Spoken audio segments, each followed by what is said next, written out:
Salut Fall, c'est la France, on se retrouve pour une nouvelle vidéo Lego Review aujourd'hui du set 71 808 dans la gamme Ninjago Dragon's Rising, sorti le 1er janvier 2024, portant donc le nom du robot élémentaire du feu de Kai. Donc aujourd'hui, nous allons commencer cette review par tout simplement la mini figurine. Ici, vous avez la de Kai Mech Pilot, qui est exclusive à ce set, en tout cas dans cette configuration. Néanmoins, bon, vous l'aurez compris, je pense, si vous êtes assez assidu dans Ninjago, vous aurez déjà vu certains de ces éléments. On va quand même faire le topo. Pour ce qui est du torse et des jambes, on va les retrouver sur la fun du Dragon Rebelle de Kai, trouvable dans le set portant le même nom, ainsi que dans le magazine de mai 2024 Ninjago Legacy. Ce qui est de la tête, on l'aura déjà vu depuis 2023 sur la version de Kai Dragon Rising et qui le suit depuis. On aura donc le masque qui sera la seule et unique exclusivité du set en effet, donc sans les marques dorées en plus qu'il pourrait y avoir sur la version Dragon Rebelle.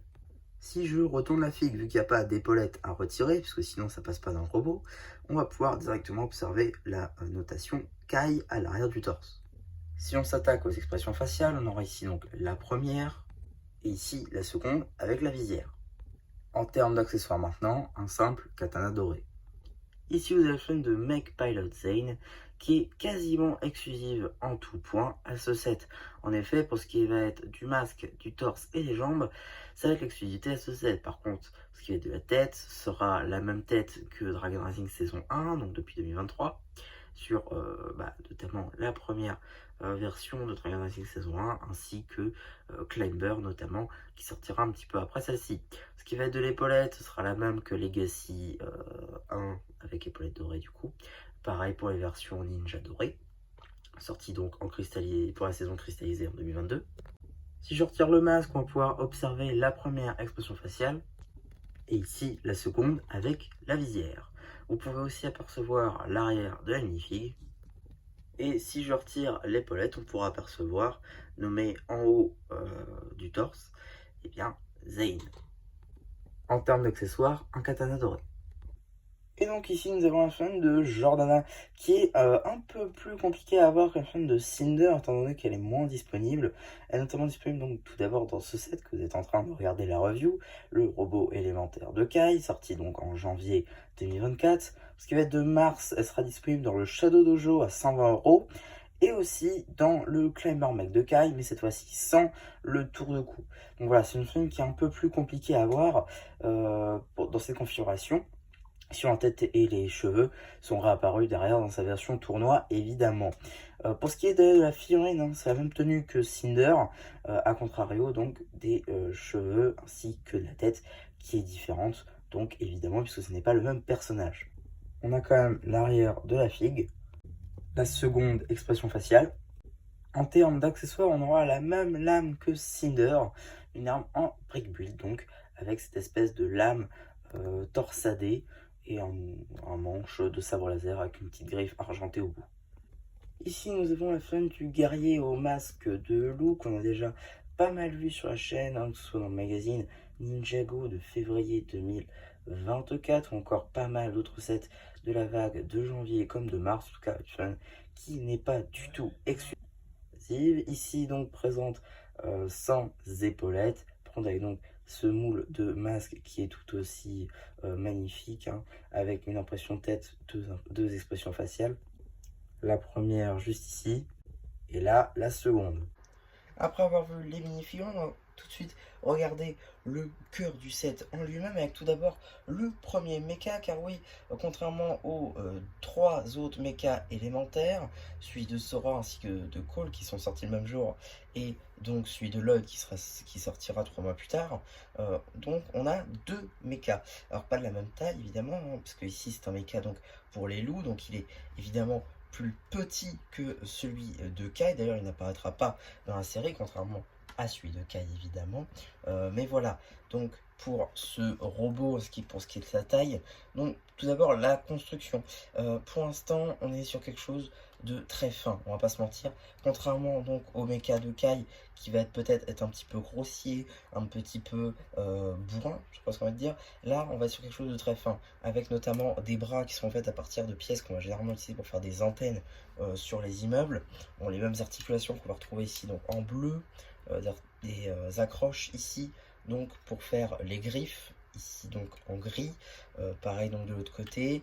On va avoir aussi de la fourrure à l'arrière, le torse évidemment pour pouvoir mettre une figurine de guerrier loup par exemple, juste ici. Voilà, donc ça marche très bien, hein, on peut le constater. Il n'y a pas de blocage pour ce qui va être des pièces, ça a été assez bien pensé. On a évidemment une taille transparente ici pour la décoration. On va avoir encore une fois des jambes qui vont être aussi très fines, hein, avec notamment de longueur à chaque fois, des pattes là encore assez fines.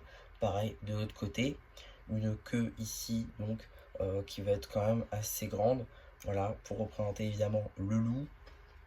Alors par contre, ce qu'il y a de bien avec ce robot, c'est que comme vous l'avez vu auparavant, donc dans la vidéo, j'ai pu faire des poses globalement plutôt sympathiques. Voilà, globalement, là on est sur une pose qui est plutôt sympa pour un mecha. C'est pas forcément possible avec tous. Donc avoir ce genre de pose pour un mecha, même pour les méchants, eh c'est plutôt sympathique. Surtout que à part le Shadow Dojo, il n'y a pas réellement de set consacré aux méchants. On va avoir aussi le droit donc au plus gros du set, j'ai envie de dire, le mecha élémentaire de Kai en lui-même. Donc qui, comme tous ses confrères, aura le droit donc à une épée, du moins une arme. Ici donc Cole avait le droit à un marteau, Sora avait le droit à une scie ainsi qu'une épée. Pour ce qui va être de Lloyd, pareil. Ici, là encore, on a droit à un sabre, donc pour le mecha de Kai. On aura aussi donc des éléments de feu un petit peu partout qui vont pouvoir être articulés. Par exemple ici, juste là, ou encore là, ici aussi, tourner un petit peu comme on veut. On aura évidemment donc des épaulettes à l'avant, juste ici, qui vont pouvoir éviter qu'on se prenne donc et qu'on soit limité dans les mouvements. Pareil de l'autre côté évidemment, on va avoir aussi donc les doigts nouvelle génération qui sont arrivés donc en janvier de l'année dernière, donc c'est pas tout récent. On va avoir ici donc une accroche afin de pouvoir mettre l'épée dans l'autre main, donc ça aussi c'est plutôt sympa. Quelques petites pièces ici de bouclier pour habiller les bras. On va voir pareil donc de l'autre côté, hein. On aura aussi une articulation au niveau des hanches, ça c'est plutôt sympathique. Évidemment la petite taille tampographiée dragon et un hémicycle donc pour pouvoir mettre bien juste là notre figurine. Les jambes quant à elles vont être aussi bien articulées avec donc une rotule ici, l'articulation au niveau du genou parce qu'on est sur ces articulations de mecha, des rotules aussi au niveau des pieds pour pouvoir le tourner un petit peu comme on veut, des accroches pour éviter non plus qu'il se décroche justement. Puis cette accroche juste ici pour le katana doré que possède Kai, comme vous l'aurez vu dans la présentation des minifigs. Au niveau des genoux pour habiller, parce que c'est vrai qu'on aurait eu des trous sinon, on aura remis les mêmes pièces que pour les épaulettes, et donc ça nous fait une petite décoration au niveau des jambes. Là encore, ce mecha peut avoir certaines poses plutôt sympathiques, pour le coup avec l'épée qui rend quelque chose, et c'est vrai que les deux à côté rendent plutôt pas mal. En tout cas voilà pour ma présentation de ce set, j'espère qu'elle vous aura plu. En conclusion, je trouve que c'est un très bon jouet qui vous permettra donc de jouer plutôt pas mal. On a de bonnes figurines là encore, avec notamment Kai qui est exclusif, pareil pour Zane, Jordana qui est donc le moyen le moins cher pour l'obtenir. Encore un guerrier loup, donc vous avez quand même deux mechas, donc des véhicules équivalents pour les méchants, deux figurines de chaque côté en plus. Donc non, c'est un jeu qui se suffit à lui-même, et pour une fois qui se suffit à lui-même, j'ai envie de dire. Enfin, si vous avez vraiment la collection Tegu comme beaucoup, évidemment vous voudrez avoir les trois autres, mais je trouve que c'est un jeu qui se suffit à lui-même, et c'est plutôt pas mal dans une période où l'argent manque cruellement. Donc voilà un petit peu pour ma review de ce set, j'espère qu'elle vous aura plu. Surtout n'hésitez pas à me dire ce que vous avez pensé, une fois que j'aurai fait le post communautaire, à liker ce post ainsi que cette vidéo, à vous abonner, et voilà, du coup c'est Madame Sera Plus qui vous dit bye bye.